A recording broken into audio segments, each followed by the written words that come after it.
just leash pressure. No e-collar. Good. Good boy. There's a dog that just walked by. That's why we're doing this. Good. He's been a bit full of himself today, so we're going really slowly. We're working on impulse control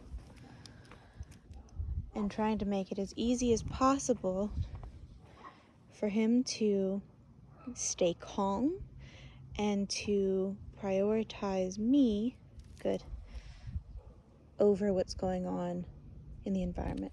And this is all still no e-collar, just leash pressure. Good.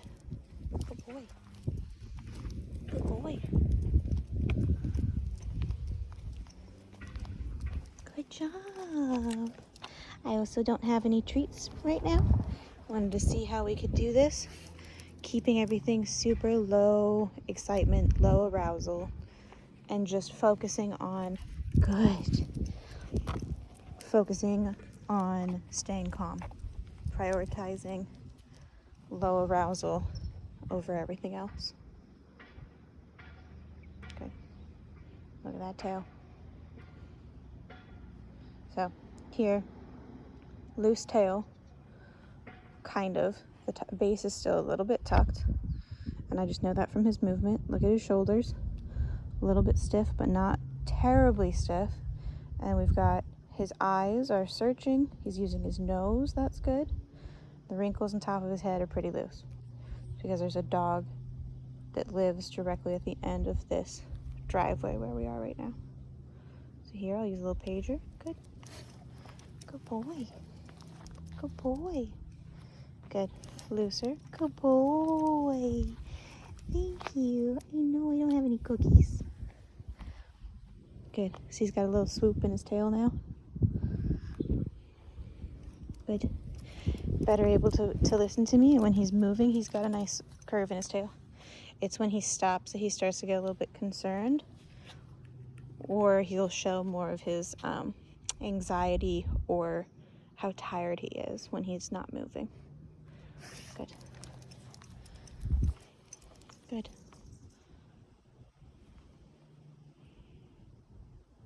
Still using his nose. Good. Good boy. Good boy. Good job. Good job. Good. We can use our movement. Good. As a reward here, since asking him to move slowly and hold still is difficult, and moving, especially moving quickly, is easy, we can use the easy, quick movement as a reward for his work that he just did right now, and to help him burn off any energy that got pent up, good, in this process, because we've been doing this for, 20 minutes or so. Good. Good boy. Good. Good. So the dog is literally that house right there at the end of the driveway. He likes to stand out front and run back and forth and bark at everybody, so it's a bit of a trigger for Gus. Good.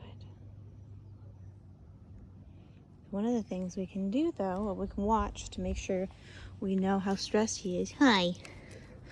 Bending down makes it easy for him to come over for affection, so that's good. That means it's low arousal. Good. He's not super stressed. Can you back up? Good. But I'm going to be watching his ears. Those little creases right there. Good. I'm going to be watching his nose. The more his nose twitches, the more he's using it. Watching his eyes for staring, and if his eyes go really big, then he's loading up, and you'll see his nose stop twitching when he does that. I also always watch dogs' tails. So here we've got kind of a droopy tail when he's moving, got a nice swoop to it, and shoulders. Those are the easiest things to watch to know how your dog is feeling. So there, dog's barking. His eyes just got a little bit wider too. A little bit of nose movement, but mostly staring and using his ears. And he's starting to whine a little bit, so we'll move. Good. Good boy. Good boy. And moving away from the thing that's distracting, we get a bigger swoop. We get nice loose shoulders, better body movement. Good boy. His ears go back. Those creases up here. Those creases up here go away. Good. Good. And you can also watch for how snappy his head movements are. It's usually a pretty good sign or indicator, pretty good indicator for how stressed your dog is. Good. Good. So as we walk back over towards this dog, watch how snappy his head movements get. Good. Changed pace, staring, moving ahead, still paying enough attention to me not to hit the end of the leash. Good. Quicker head movement. Good. And he's gonna start kind of pushing me around, walking in front of me, not paying as much attention to me because he's having a harder time prioritizing me over what's happening in the environment. So here, okay. Not ideal for him to pull me like that, but again, we have been doing this for a while, so I'll let some of that go so that he can burn off some of its energy, and then we can go back in and have the conversation again. But anything like this, the rules still apply, meaning you can't just drag me around, you can't pull on my leash, but otherwise you can do what you want. He can run around, he can eat grass, he can sniff, he can pee on things, anything like that. If this was an enclosed area, I'd let him off so he could zoom around and really burn off any excess energy from this exercise. But right now, it's kind of the best we can do is I'll cruise along with him, let him decide where we're gonna go, let him sniff, eat grass, relax, and also look at nice tail swoop. Shoulders are all loose, moving around really smoothly, no snappy head movements. Much more relaxed.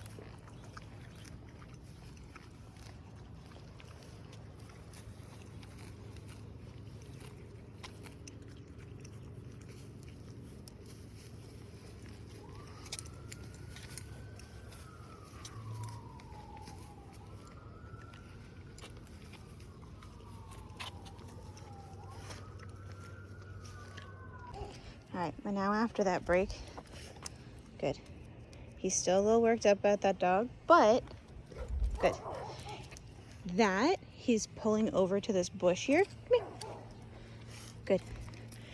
That's an attempt to self-regulate. That's him saying, oh, I don't want to be stressed about this dog right now. I'm going to find something else to distract myself and relieve some of this tension. Come here. Good. So that I don't have to be stressed. So he's trying to be good. He's trying to do what I've asked him to do, which is don't pull on my leash. Don't be stressed about that dog. Good. That shake off is good. Nah. Good. But now that we've had that nice little break, nope, we can go back in and work a little bit more, especially because I know that he has a lot more energy. So here I am using my e-collar. Good. Just using the pager. Good. Nope. Good. Struggling. Good. So here's where we're going to move away. Good boy. Same thing I always say. Fast is easy, slow is hard.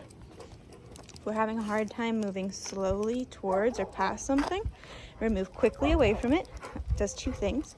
The speeding up is positive reinforcement, adding something, the movement, to reinforce a behavior, behaving the way that I want him to, and simultaneously negative reinforcement because we're moving away from the thing that is stressful. That's removing the stressful thing to reinforce his behavior. Good. Better. There's people out in the yard now too with the dog. Good boy. Those little check-ins are really important. Good. Good. Even his little head turned to the side here. Good. That's technically a check-in. He's still a little bit distracted by what's over there, but Good. Stopping and seeing that he's not hitting the end of the leash. That is the end of the leash, but it's gentle. Pull back a little bit. Good. But every time he stops like that, before he hits the end of the leash, it means that he is trying to pay attention to me. He's trying to prioritize me over this dog. Good. I want to get past this dog, so we're going to speed up. Nope. Nope. Nope. Lizards are not helping. Good. Good. Good. Heel. Good. Good. As soon as we get around this corner here, I'm going to speed up away from the stressful thing. Boom. Positive and negative reinforcement. And moving away from the stressful thing so we can decrease our chances of running into more stressful things between here and home, since we're only about a block away from home. Dust. Thank you. Heel. Good boy. Come in.